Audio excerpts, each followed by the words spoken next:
she really say that? Real talk with female entrepreneurs and a few good men that will shock and surprise you. Hi, my name is Heidi Mima. And I'm Chef Katrina, and we co-host this amazing podcast where we are interviewing women and, like you said, a few men around the world of entrepreneurship, but mainly women, because women really have something to say, and I think it needs to finally be heard, especially when it comes to the world of business. So thanks for tuning in and listening in to our podcast. Did she really say that? So welcome everybody to our podcast. Did she really say that? And I promise you today, our conversation with Dr. Stephanie Rimka is definitely going to have you say that a lot. So I'm excited because you're joining us here today. And Dr. Stephanie Rimka is what I love to call a root healer or root health. So she really dives into the root of you, the problems that you're dealing with at a more human level is what I consider this. So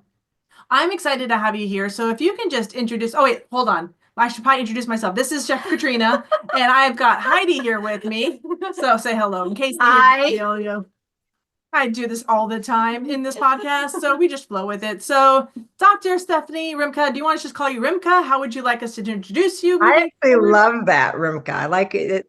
That takes me back to when I was like 8 years old and people in high school. So when I walk in a room, if I hear Rimka, and I turn and I know it's somebody who's known me for like 40 years. Okay. well, then we're going to go with Rimka because that's what I call you all the time behind your back until I'm Better than what most people might be calling me behind my back, but let's roll. I just call you Rimka. I'm like, oh, you're listening to Rimka. Oh, put Rimka on. Oh, listen to Rimka in the car. Let's just have some Rimka fun today. Yeah, because I'll have like on my AirPods in and she'll be like, are you listening to Rimka? Take those out. Yes. All right, so this is all about you. So can we share, introduce yourself? How did you get into this profession? Where, a little bit about that. And then we're going to talk about the hustle culture and how detrimental it has been to women. Okay. How to get into it? I think I was just also, my soul just came into this avatar knowing I was supposed to be helping. I wanted to be helpful. I wanted to be of service. I wanted to be making a difference. And I didn't care if that was I thought I was going to be a bug doctor, a bug scientist. I don't care if it was taking care of little creatures and bugs and animals, a veterinarian, or I was going to take care of people. I eventually settled on taking care of people, and I fell into the mental health space more than everything. It became, I love the psyche. I like that whole thing. And I think because I grew up in a house with a lot of people in my family that were relatively kind of the throwaway, considered batshit crazy, worthless, wrong kind of people to hang around with or be around, like they the untouchables, let's say. That's who I knew I wanted to help. So you bring me the hopeless. You what? You bring me the scraps. So it's kind of like that's what I went after. I love the underdog. I was the underdog. And I grew up that way. I've always identified. So, and I think I just, again, the drugs, alcohol, prison, violence, it was just a part of my normal home culture. And it just became the thing I wanted to be of service to. So I love that you kind of wrapped your whole life into this, because I've been watching and listening to you for well over a year and a half, 2 years, something like that. Yeah, something like that. So one of the things that really, struck me is that you do really work with women, and you've got this way of saying the hustle culture is actually one of the biggest detriments to us as women, especially when it comes to business and just how we're looking at overall life. So what have you started to notice as you work with women? What is the biggest threat to women around the hustle culture? Well, and it's definitely been an evolution of myself. So I'm in my early 50s. I'm 52. And, I've been running businesses, sort of, you can call like the first lemonade stand at 3 years old. I've been always out there, sell something. I've been scraping to get out of the ghetto and off food stamps, right, since I was a little kid, and always with a business idea, always literally coming up with some venture of doing something. When I became a doctor, I really wasn't focused on, I kind of thought it'd be easier. I just thought I'm going to help people and doctors make money, right? But having, 6 different brick and mortars over the last, 30 years or so, and having to do all of that, although I was already a very masculinized little girl, I was a tomboy. I played lots of sports. I fought in the streets all the time. Yeah, I was a very, so I got a lot of praise for being so masculine. Tomboys get a lot of attention, get a lot of praise. Moms and Yep. dads alike love a tomboy. You know, dads loved that I could knock a little boy in the face and throw him in the next week. They're like, yeah, so you didn't get scolded for that behavior, at least for me in the 70s and 80s growing up in Detroit, right? I got a lot of kudos for being tough. Yeah. Um, and that worked very well for me for school. I attacked sports, I attacked school. I was very aggressive. I was very masculine, very linear, very focused. And so I got shit done. Mm. Needed that because I didn't have any other resources really Mm. available to me, right? Now, that came from not being held in a container of deep safety because my father was in prison, right? And so I'm watching my mother having to sustain and maintain this for all of us. And there was a lot of threat and there was a lot of insecurity and there was a lot of scarcity. So we needed a lot of masculine energy to protect ourselves more than, girls and women really are designed to contain. So that becomes a very imbalanced and exhausting way of being. But again, I kept being rewarded for it. So as I was watching it in practice, though, and it primarily was reflected to me in the mothers of all the special needs children I take care of, like so very high autism population, let's say, things of that nature that I take care of. And I would watch all the moms and the amount of energy it would take for me to convince her that she deserves some some nurturing, some Mm. attention, some self-love, that everything didn't have to be poured into the children, but she was being driven often, just from so much guilt or shame of the decisions and what was going on in the family. And I was watching then the husbands missing their wives, because now her entire identity became the mother of a vaccinated child or something like that. And Mhm. all their money and all her energy was into this. And she would only get one massage a year for Mother's Day. She would only get one pedicure a year for her birthday or something. And I'm watching them like self-medicate, let's say, through perhaps too much wine or too much Netflix, or sometimes even anti-anxiety, antidepressants, or sleep meds because they weren't allowing themselves the space and the attention from their partners, from their friends. Everything became about completely giving to a point of self-sacrifice and victimhood and martyrdom. Mhm. And that, as I was watching that and me trying to coach the mothers, the parents, I cannot help a child recover from any diagnosis. I don't care if it's ADHD, anxiety, depression, autism, whatever I'm dealing with. I'm helping the child, but the entire family construct has to improve and change around that, especially how they see, relate, and talk to that child. I'm like, listen, the ADHD is gone. We got to stop saying he has this and he is this and he's inattentive. Right. All the language must stop. And if I'm changing the diet here, the whole family's diet is changing. I'm not going to isolate a child at the dining room table. Not happening. So it Nope. really becomes a whole family, constellation issue that we're addressing in the office. So because of that, I you coaching and telling and this and that. And when's the last time you guys went on date night? When's the last time you had a massage? And I really have to say the way it works in society, in our house, the way it works in the way our homes, if mama ain't happy, ain't nobody happy. And that woman really is running the show. And Yep. and the partner most of the time is a man or a very strong masculine energy to the woman who's doing the primary like child caretaking and scheduling and all that kind of stuff. Um, it's she is the most sensitive energetically to everything that's going on. And if she is, the children are attached to her very, very physically. If she Yep. was pregnant and birthed those children, they are connected to her in a very intimate way and empathically feel everything she's feeling. So, me getting her stable, rested, safe is critical to me altering that child's nervous system. I cannot stabilize a child's nervous system if the mother is unsafe, dysregulated, erratic. she must be held in a cradle of safety. Now I have to teach her how to do it herself if she's alone and even if she's with someone. And I can't even tell you how many times husbands have stopped and literally almost some of them have cried when I said, actually, I'm going to redirect because I know this child needs help, but you need it more. So right now, you need to focus on you. And they're like, take all my money and give her, please, if you can convince her to take care of herself, I'll do anything.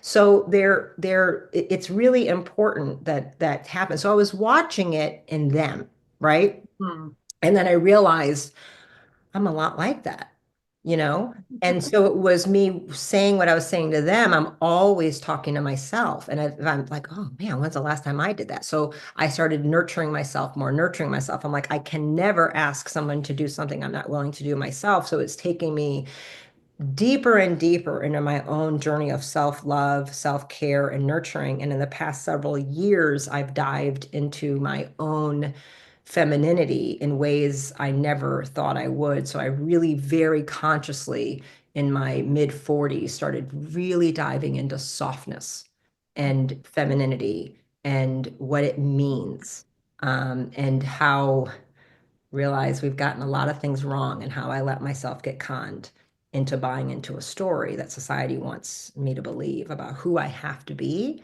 successful. And I realized that no, this is all wrong. I've written an entire book on it that I'm editing right now, about women and this whole masculine, feminine, masculine, construct that we feel trapped in. And so I say it all the time in business meetings or business owners, and I'm coaching a lot of doctors. I'm like, we're not men. Women and men are different. And we all have our own internal feminine and masculine for sure.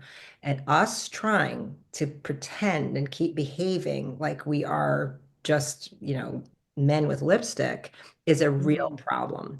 So when I teach them about their hormonal cycles and how hormones in and of themselves are the essence of holiness of who you are, and how if you're still, ovulating, you are a different person every week of the month. And if you don't honor and respect that, you are constantly disrespecting and degrading yourself. So I really kind of teach them to know thyself. And because we weren't taught these things, we weren't taught the feminine attributes, how strong they really are. And all the ancient cultures understood this actually. So we got super cityfied, super like industrial. It wasn't as, people, oh, the patriarchy. I'm like, that's not how it went. All these cultures and stuff, the husbands revere her. She is making the decision. But I'll just give you an example. And this is what humans have screwed up. Every pack animal, every mammal out there that's a pack, and we are a group of pack mammals. And so packs are about 150, 200 in nature. That's about the perfect size of most tribes. So we've altered all that now with the city living and the individual houses. And now we're like packs of 2 and 3 and 20. It's a very isolating type of experience. But let's just say we're out there. They've studied, the military's done the most research on this because they use it to come up with how they function for their special force teams. But alpha, so let's say the wolves. And this was something new, and I discovered this. It was a complete game changer in how I looked at myself and how I looked at women and men and our relationships and how I think about myself and if am I weak or am I strong or whatever, and how I have to behave. Every pack has 2 alphas. I always thought it was 1. I said, how many? 1. I was like, no, right? There's an alpha male and an alpha female. If you lose the alpha female, what happens to the alpha male? The beta males rise up and they're going to try to kill him. It is her that is keeping the whole pack in check to make sure that doesn't happen. If he dies, I don't want to figure, if the male dies, the alpha female's left, right? What happens? She picks the next alpha male. She subdues a beta by her picking and choice, and is through her subduing of him that there's a physical transformation of his neurotransmitters and hormones. It is documented. It is very well known exactly what happens with dopamine, serotonin, acetylcholine, everything. They know exactly what happens in the process of how long it takes. It happens with humans in military constructs as well. If the alpha leader goes down, the beta, I mean, and literally all his chemistry has to change for Mm. that role. So, and in that pack, say the wolf pack, who makes all the decisions? She does. The female. He enforces what she says. Right. She says, like, we're leaving now. Okay. And he enforces it. She says, we need to hunt. Okay. And he hunts. Or, like it's, she receives divine download from spirit via the right hemisphere of the brain, the left hemisphere, which is the feminine side. The masculine is the left hemisphere. He is obedient to the right hemisphere. He listens to her. The message comes through the right, the left engages it. So it is the feminine through flow, safety, and receiving of the whisper of the soul, of spirit, that lets you know exactly what to do. The masculine helps direct you and make sure you hit target and it's purposeful. Too many people have only been focused on putting the bullet or the target where it needs to go instead of what, and not listening, not knowing Right. how to receive the voice of God through the right hemisphere. Right. So we're doing it inside ourselves all the time, but we should be doing it more like this. And so we've gotten that confused. So in my book, I've written about it as the obedient masculine and the receptive feminine. And so there's a big movement right now. People want to talk about, the submissive feminine. And like, that's not actually what's happening. She's submissive to the voice of God, to the soul, Mm-hmm. spirit. And he's obedient to her. You know what I mean? So I'm flipping the words around because women don't like that word submissive. They find it to mean that someone's going to dominate. That's not what's Yeah, I think it's been bastardized basically in yeah. our culture, and it's like, but that's a bit. I love the way you went through that whole alpha and thing, because it was like I can look back and I can see it in my relationship with my first husband who passed away, but it was that balance, and it was just like I didn't have the description that you have for it, but I was like that just totally explained it. And I'm like, wow, that's why it worked. The And it word was I just like. used, the word I used was harmonize, right? The Mm, masculine harmonizes the feminine. right, right, Right? And it's in a good way when the masculine contains the feminine. It's right, not submitting. It's not, right, right. it's containment. Because what are we? We are wild, big, holistic, vibrant, wild, all over the place energy, right? Yeah, As we yeah, should be. That is yeah. feminine. It is all over, spontaneous, inflow, wants to change all the time, can see very big 87 things happening at the same time. And men are like, Hmm. what? And you're like, well, don't you see it? They're like, how do you see that? How do you not see it? Yeah, So, but because we can see so much, it can be overwhelming yeah, to us. And we need the containment of someone making us feel safe and gently guiding us, baby, here. Oh, okay. And then you know what I mean? yeah, We don't have something to contain us, like the way a child might need a safety of a compression blanket. That's yeah. what containment. Containment feels like a very big hug, and it creates embodiment. It creates our soul feeling safe in our body, in the physical body. So some of what you guys talked about with what you do on your retreats, everything you said, I'm like, every single one was an exercise to help women become embodied again. And women are constantly dissociating away out of their physical form. And so they Yeah. obviously can't listen to the right hemisphere, to their intuition, to their higher self, to their soul, to God. I don't care what terms you want to, the things that they know, but then Hmm. they override and talk themselves out of it because they think they're pretending to be way more masculine than they really are. And that's what's exhausting. That's what's tiring. Being in flow is not tiring at all. If you're in flow, you could be like 12 hours later and you're like, What what? happened? Exactly. You're like, was that Yeah, like 2 minutes?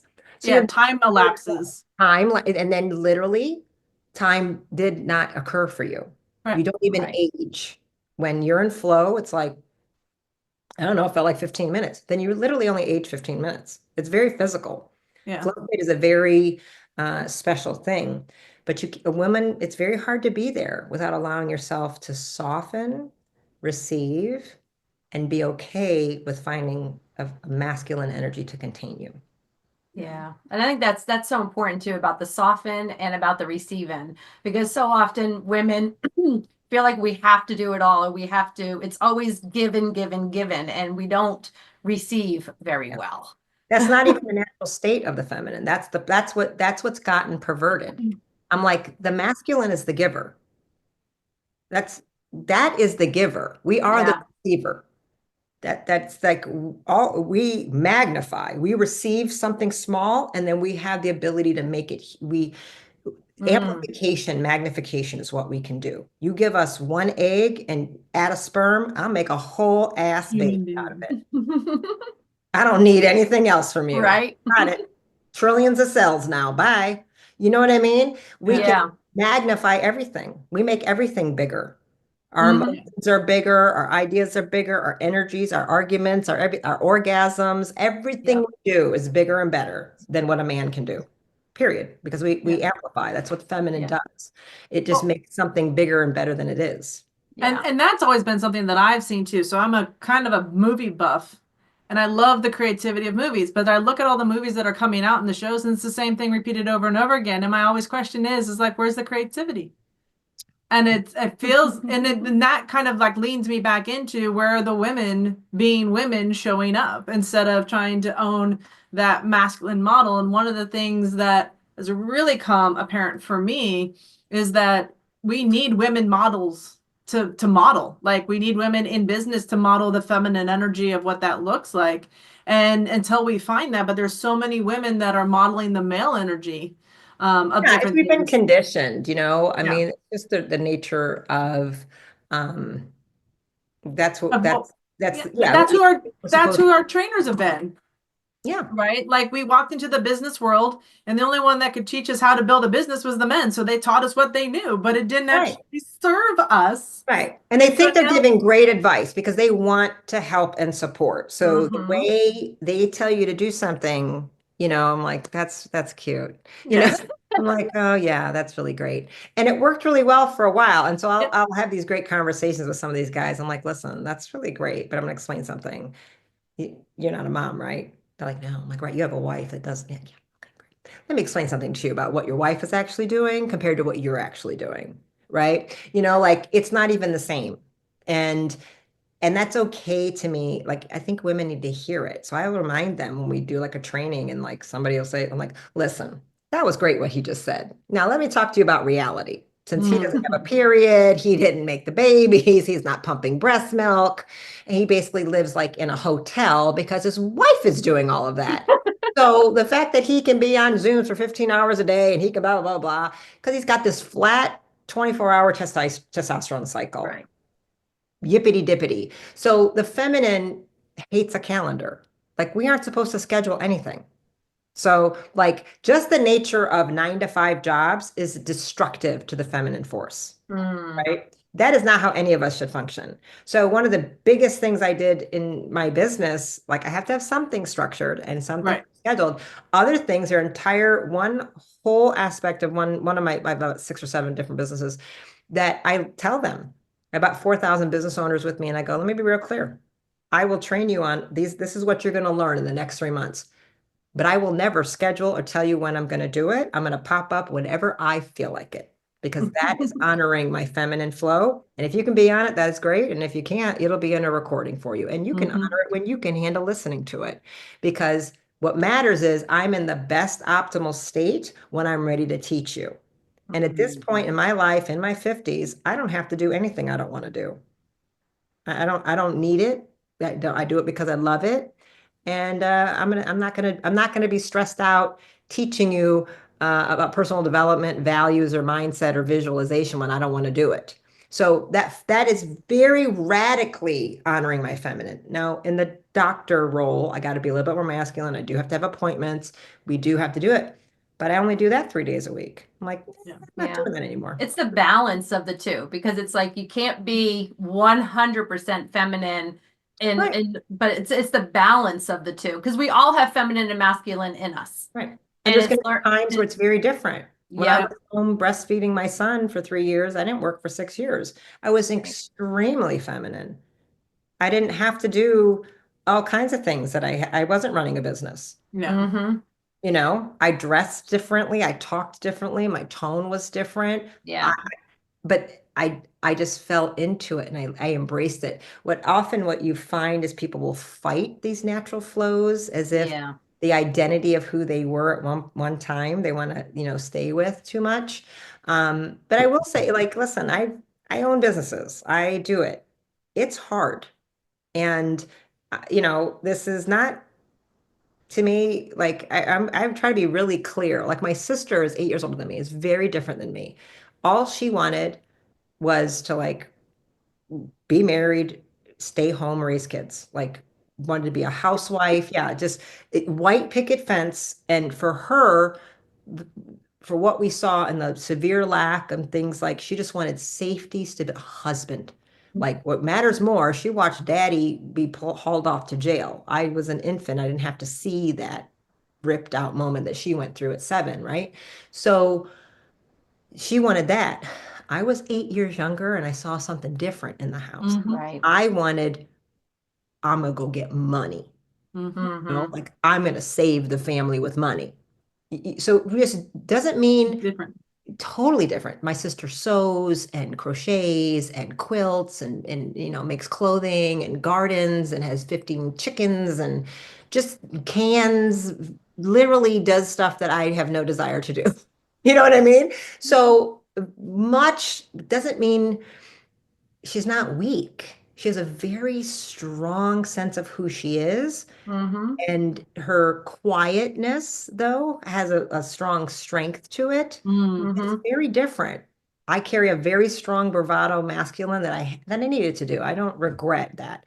I am softer and different now, and I'm Yeah. okay with understanding. I love a lot of very strong alpha men around me because they let me be the best of who I can be. The Yeah. more Yeah. that are around me, the better off I am. So I have a lot of in my pack that are like, I'm like, that's who I want to be around. Like I can do anything. I mean, these guys will kill somebody if they say anything to me. I'm Yeah. good. I'm not dating any of them. It's not nothing like that. It's not No, Right. romance. Right. it just allows you to get into that natural state of being a feminine and embracing that because you know Yeah, the they alphas are going to be there to naturally protect. want to protect me. Yep. They naturally want to see me succeed. They Yeah. naturally honor me. There's just they would if somebody tries to disrespect me, like they won't tolerate it. Yeah. Right. There are other people. I mean, the wives will be with me. It's their husbands, and they'll jump up right like, "What do you think you're doing?" Right. Yeah. They But won't it's that tolerate beautiful any woman being balance. disrespected by, Yeah. by It's another man. Yeah, Yeah, it's that beautiful balance of the masculine and feminine because it gives the woman the privilege to be a woman. yeah, If like when the man is there acting like a man, yeah, and it's just yeah. And we can have a whole other conversation we on what's can. happening to society with our men. I have a feeling that could dive into Rimka There's just went, so many layers. oh Lord, that's Yeah. a whole And nother it's so many layers. And it's just, a lot of it, I never thought. I wrote a men's health book too. I haven't published that one. I wrote this one and I really am like, yeah, maybe need to finish that thing out. I started writing it for my son. So I'm a mother of a boy.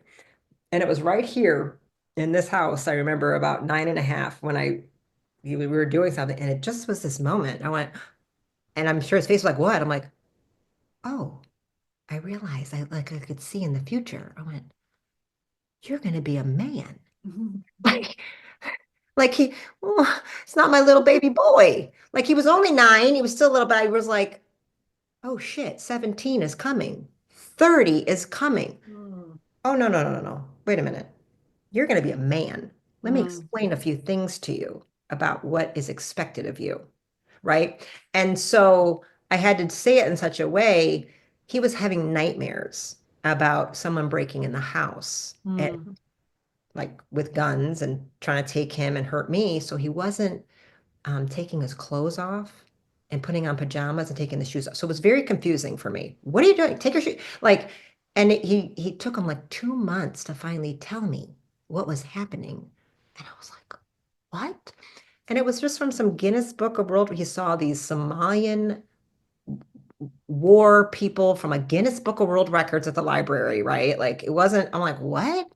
And he just kept seeing these 3 people from the guns and the this breaking in the house. So he was so scared. He kept sleeping. And of course, I'd been yelling at him. And I'm like, oh my God, honey, I'm so sorry. And I'm like, okay, but he was embarrassed to tell me that this was what was going on. So it was in that conversation that I realized, wait a minute, I need to explain to you a few things. Mm, Because I was divorced and we were in separate houses. So there wasn't his dad, even though we were very close, but okay, he doesn't think I can protect him.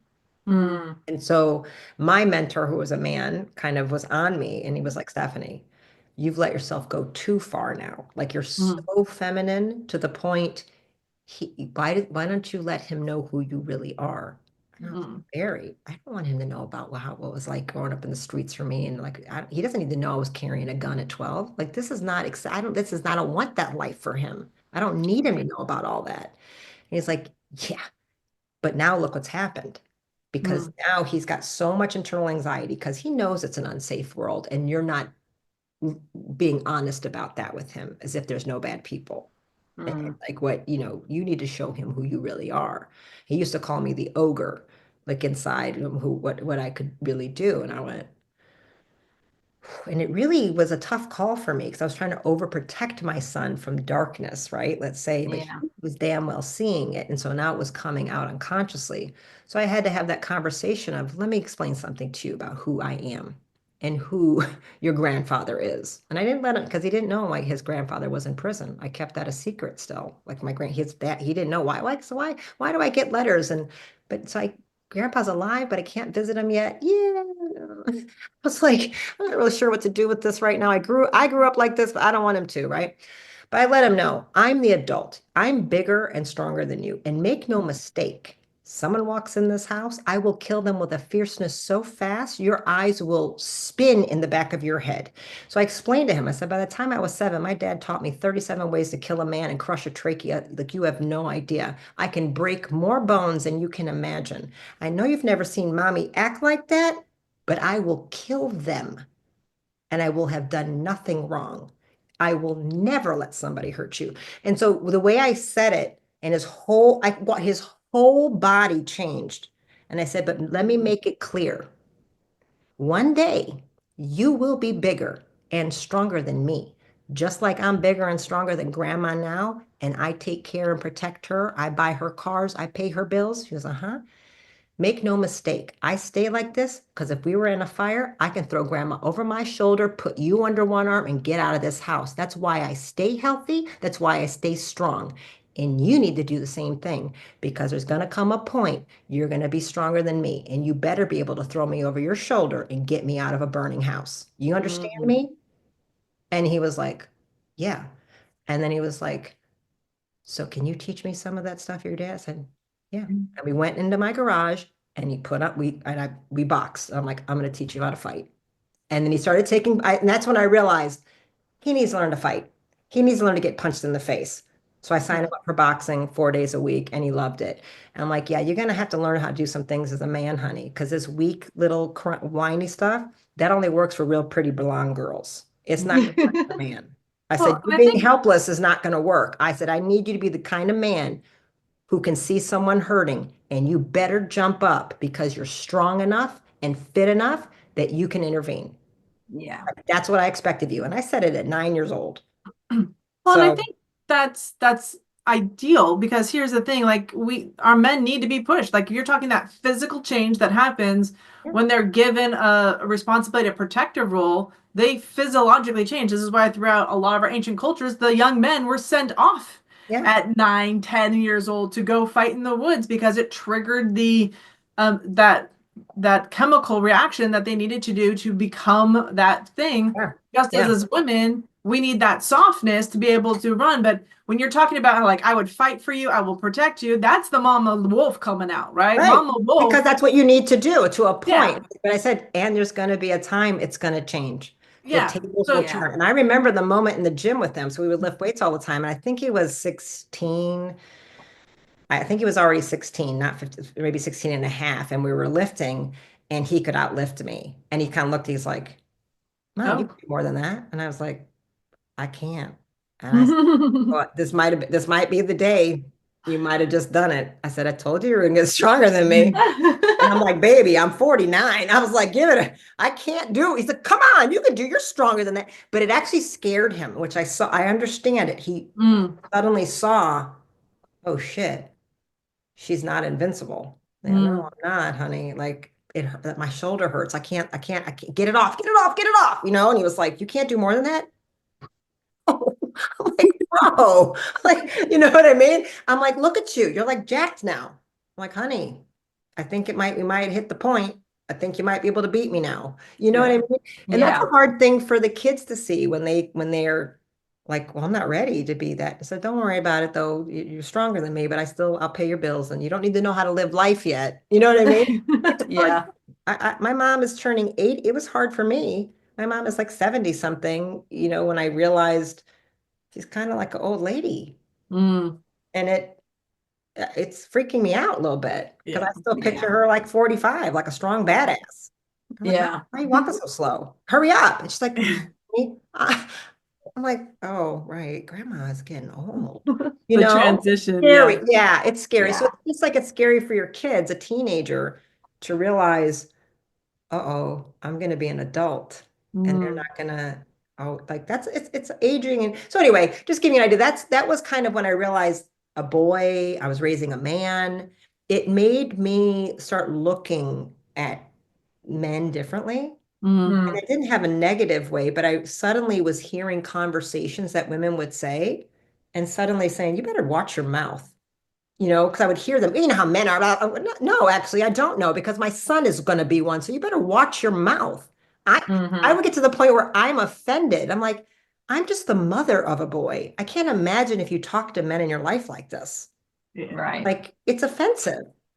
And like, you're hurting my feelings because you're disrespecting my child and his Yeah. potential of who he's going to be in the world just because of his gender. Right. That's disgusting. That's exactly what you don't want somebody to do to you, and yet you're painting a broad stroke as if all men are weak losers and out to hurt you. No, pumpkin. If that's what you see, that's because that's what you believe. That's So what you Right. attract yeah, also. that's not what I see. What you see is what you believe, not what Right. you Hmm. believe is what you see. Right? Yeah, that's how it Yes. works. Yeah. So, Yeah. it was an interesting thing. So that's part of the journey was the great gift that I have a boy. And I have to realize he'll say things like, honey, I don't know. Like, I don't know what it's like to be a boy. Because he's like, Mm. like the balls like stick to you. You know what I mean? How they get in there and it kind of hurts. No, honey, because I don't have balls. I don't actually know what that's like. He's like, well, it really is. That's why I spread my legs when I'm sitting like that. I said, oh, he's like, because it hurts. I went, oh. Oh, Didn't know that. You know what I yeah. mean? Like Yeah. Yeah. I can Yeah. tell you about a period and what that weirdness of a tampon is like, because that was weird the first time, you know. Right. But he's like, no, yeah, it kind of sticks. And when we do that, it's because it sticks and it hurts. I went, wow, I didn't know. So he's like, so that's so you know when I do that's what I'm doing. Okay. But I mean, there's things, and I have to say, yeah, honey, I don't actually know what that would be like for you. Yeah. I know what it was like Yeah. for a girl. If you got questions about a girl you're dating or something like that, I can tell you, but must be hard. I have a different level of like, he would have conversations in high school to me and he goes, I think it's so much harder to be a boy when it comes about being attractive. I went, what? I said, well, I'm really curious about, tell me about more. He's like, well, girls, what? They can do nail polish and fake eyelashes and hair extensions and hair, they can do all, and wear makeup. We don't get to do all that. He goes, pretty much all I can do is get muscular. Go in the gym and get jacked. That's the only way I can do to get hot. Maybe have good hair. Because if we have acne, we have acne. They can cover it up. But this was a 15-year-old telling me this. I'm Yeah. like, Yeah. wow. He's like, yeah, it's so much harder to be a good-looking guy. And my mind was like, Ah, really? tell me more. Yeah, tell me. I was like, wow. Never looked at it from that side of the mirror, Never, right? Like you only see never. from one side. Yeah. Never. It Yeah. seems like it's Yeah, I've so had much fun work for conversations. us, right? Yeah. But that's a totally different perspective. So I've just gained so much insight Mm. in that process. And then talking to men, like, teach me what it's like. Tell me what I should tell my son. what did you wish someone, I'm a single mom, tell me. And so through interviewing lots of men and writing that men's book, I learned a lot about that in myself and the Yeah. masculine and feminine and how I was pretending to be, somebody maybe that I really, really wasn't who I was. I was wearing the mask all the time Mm-hmm. to make it in the hustle culture, to grind it out. And the reality is, it's just, I can be more efficient in 3 or 4 hours than many people are in 12. Yep. So why? Like, I just give myself permission. People go, I'm like, why? Why don't you just, I get a massage 3, 4 times a week, a night. I mean, it's like, I don't even consider it indulgent. It's just it's This living is life. normal. I Yeah. get a pedicure and a manicure at least once a month. Sometimes I just go do it again because I want them to rub my feet. There you go. Yeah, right. Yeah. Like, no, Okay, I just want to go get the thing done. yeah. I do have one question for you because I know we're getting into time and this has been a fascinating conversation. But I also have one curious question because you've been a big influence for Heidi and I, especially around shifting to a more carnivore diet. Hmm. Okay. So can we touch a little bit upon that in terms of women? Because I hear this all the time, we get conflicting information around, do we eat more meat as women? Should we eat less? And I know you've done a lot of research and diving into this. So can you share a little bit about this, the need to eat more meat as women? Yeah. Whew, yeah, this I is know. amazing. So I have an entire 3 month course just on this Okay, topic. we're going to drop the link to the Yeah, so 3 month that's the course in the radiant comments reset. below. Yeah, Yes. that's the radiant. I think you took it, maybe, Heidi. I don't know if that's the course you took, but radiant reset Yeah, is a that is the carnivore course I took. course.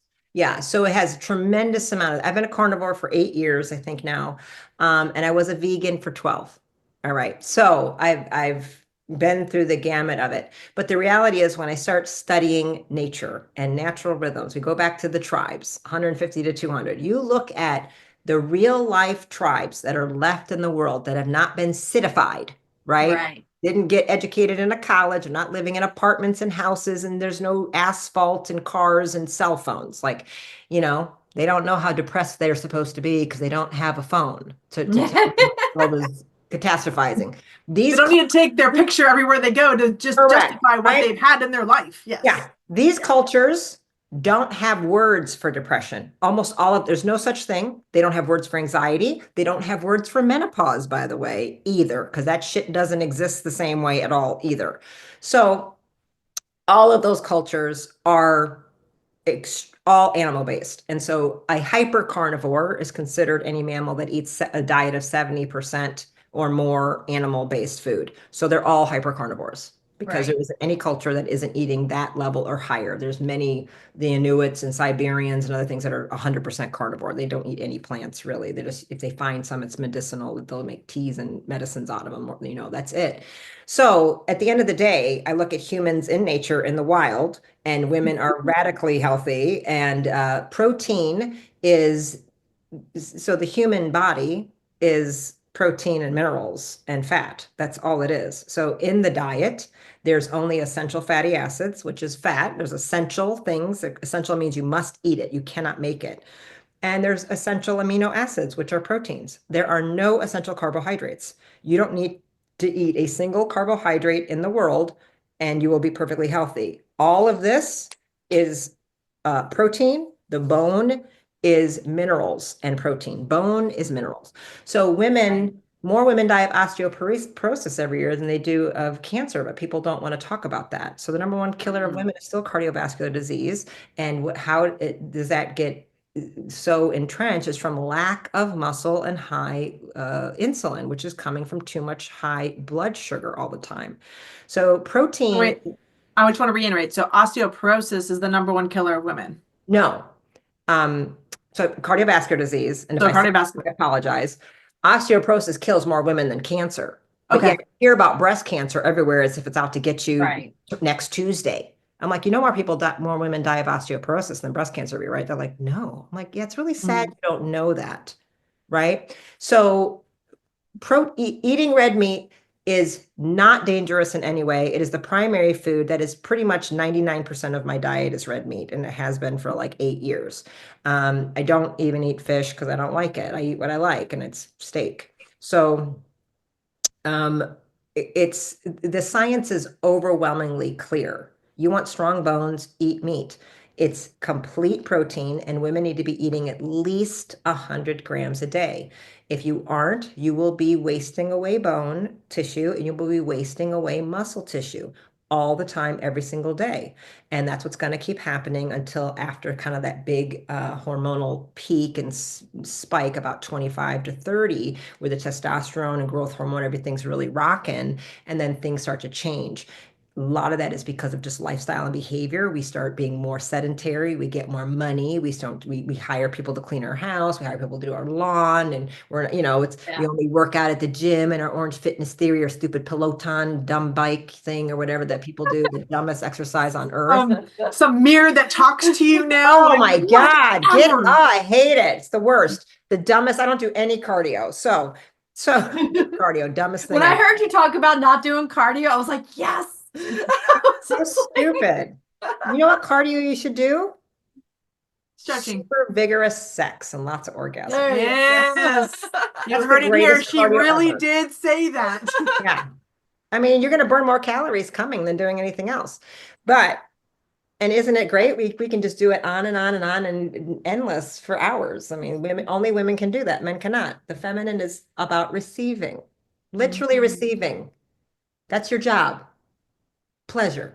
Yes. That's the feminine too. We are designed to receive pleasure. You literally have a whole organ called a clitoris. That's what it does. Yes. Right? Explode orgasms. That's so much better than flow state, by the way. You will literally feel your physical body. But like I like to have a lot of orgasms before I work. So if I'm going to work on a project, if I have to write a course, I want to like 4 or 5 orgasms first. And then I'll bang that course. Oh God, I really said that too. I didn't bang that chorus out like correct. I did was been on accident. But anyway, protein carnivore is one of to me, I've seen the greatest results in clinical practice. I've switched all my MS patients to carnivore instead of the Walls protocol. Ulcerative colitis, Crohn's, irritable bowel, nothing helps faster than carnivore. Mental health issues, depression, suicidal ideation, schizophrenia, carnivore. I was using carnivore for years, but I didn't know to call it that. It was just the ultimate elimination diet. And plants have way more toxins, and meat and eggs are so much cleaner for you than any plant. There is no glyphosate in a steak. It's all over the salad. Yeah. So the pesticides and herbicides get broken down by the bacteria in the ruminant colons. They don't get absorbed. They do not end up in the meat. So all this propaganda you hear about the meat's got the hormones and the fins and the poison. No, it doesn't, dummy. That's a lie. There's a lot of lying that's going on, right, in the health circles, because in the food industry too. The food industry, the American Medical Association, American Dietetic Association is owned and run by a vegan Seventh-day Adventist religious group. You have a church organization that is vegan, that's their declaration, is in charge of the food pyramid, scale. Yes. And it's run by the Kellogg organization. Total sexual deviant. And the reason these sexual deviants started doing that, they want you to eat all grains and no meat to lower testosterone and lower libido. That's what it was done, to subdue and make you weak. Lower the testosterone. It's going to make muscle go off of you, make your brain slower, make you unmotivated, make you accumulate visceral fat. Well, you know who's really easy to control? Fat, slow, unmotivated people with low muscle. They're easy slaves. You put testosterone, people with a good level of testosterone have a lot of fuck you in them. Yes, they do. They're like, listen, fuck you. You can't control them. And no, I don't like it. We don't like it. So the more meat you eat and the more grains you keep out of your system, your hormones rebound in such a way, your muscles come back on board, your bone density comes back, the brain lights up, and you feel this level of like, I don't know what this is, but I feel good. You just feel confident again. Yeah. And able to carry yourself through life in a different way. So it's been extraordinary for me personally. And I've taken about 10,000 women, through the carnivore diet process for at least a 3-month reset. And the nice. incredible. Yeah. All right, so we've got to wrap this up. Unfortunately, I could talk to you for hours because I have like this has just been fabulous. We're just gonna have to sit down and grab you and go to lunch one day, and definitely will be steak. I have no worries about that. So we do have a free gift for or a gift for the women. It's not free. It's a gift that you have for your program. It is the FU. F-bomb. F-bomb. F-bomb. So the F-bomb. F-bomb is a course. Yeah. So I drop a lot of F-bombs at times. I like to be disruptive to people's thinking. I use a lot of NLP. And so I will drop some F-bombs when it is appropriate to be like, and I'll sometimes say, I'm gonna use a strong word. You ready for it? And I'll let them know. Like, I'm like, oh, she said that. I'm like, yeah, I did. And so, but it really stands for fun, flow, and ease. It goes, fun. Like you should have more fun and have more flow to get financial freedom. Right. Definitely. And it's a business course. It's an easy kind of 30-day course that I did a few years ago where I take several business owners and you get to kind of eavesdrop on some ways of learning how to look at your business and delegate things in such a way where you're only doing the top values that you should be doing. And when you're aware of that, and I don't waste my time doing anything that doesn't light me up. And because I don't do that, I don't waste my energy. What I do typically is just energizing me. Too many women in particular, because they've gotten conned into thinking they're the giver. They take on doing everything, including doing things they hate because they like to be the victim and they're very addicted to martyrdom. Look how hard I suffer for you. Oh, man. Right? You know people do that, right? I know. Yes. Yes, right? Women get addicted to it because they get taught that they're going to get attention or be special from this. Yeah. That's draining. And then you can throw it back in someone's face. But I did all this for you. Oh, God, please. Yeah. No.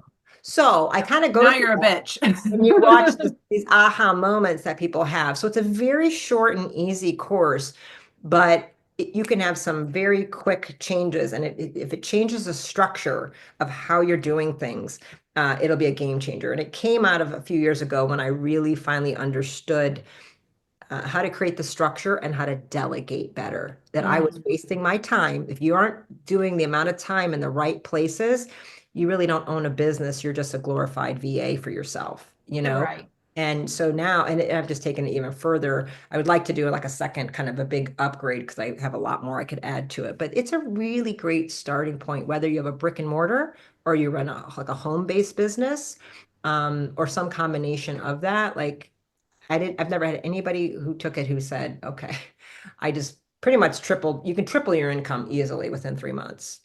Perfect. Just picking up a couple things in there. Awesome. I love it. Well, I'm going to say thank you for your time. This has been a blast. Those links and the way to connect with Dr. Stephanie Rimka are going to be also featured in the description. Definitely reach out to her. Follow her. She's amazing on Instagram. We love following over there, watching all of her fun. She's real. And if you really want to follow someone that's real, that really talks about what we deal with as women and a lot of really other great things, this is the woman to follow without a doubt. So thank you so much for being on with us. Anything less to add? I was going to say, she's going to really make you think. You think you know something until you listen to Dr. Rimka. True story. All right. I appreciate that. I'm a little disruptive, I guess. Yes, we like That's that good. about you. I like aha moments. Mm. I like when I wake up to something new and I go, what? I'm like, what? I never heard of that, or I never thought of that lights me up. Yep. So I love when I see that on other people. And if I was a part of it, it is so satisfying. So I love the psyche and I like watching people grow and develop right before my eyes. So that's why I do it. It's not shock value. It is to just like, wait, what? No, I think it gets people to You think. have to stop and go, oh, because you're sometimes behaving like a robot and you don't realize how programmed you are. And it takes someone pulling the cord out and go, do you see what you're doing? You see how stupid this is? I do it like that. I do Yeah, do it. You Like, know. do you realize how stupid this is? Like, you're an idiot. Like, I love that. Yes. I do say that sometimes. Yeah. Yes. Yeah. It's Yes. gotten really bad. I mean, some of the stuff I'm looking at, I go, is this for real? Like, I think sometimes people send things and I think it's like an onion or the satire, but I'm like, that really happened? That's real life? People, this is a commercial? This is death water? Like why the heck would you put this in your body? Oh my God, right? like that one, and they hate, they hate me for that post. I don't think I've ever gotten more hate on that liquid death post. Yes. Wow. Oh, I bet. I'm like, I see, mean, y'all are they making the give that whole. away at the end of races. That's how they indoctrinated all of us. They gave it to the sport that when we were doing Yeah. sports A at Spartan race. we were doing Spartan We did a races. Spartan race. We got liquid death at the end of the Spartan That race. was their introduction to That was my indoctrinating. first time ever seeing it. I'm like, liquid death? And this was 3 years ago. So their introduction was through the athletes, and they would sponsor events like the Spartan races and give it to you for free as a way to indoctrinate you into Can you drinking not this see death how product. crazy that sounds? Yeah. Liquid death.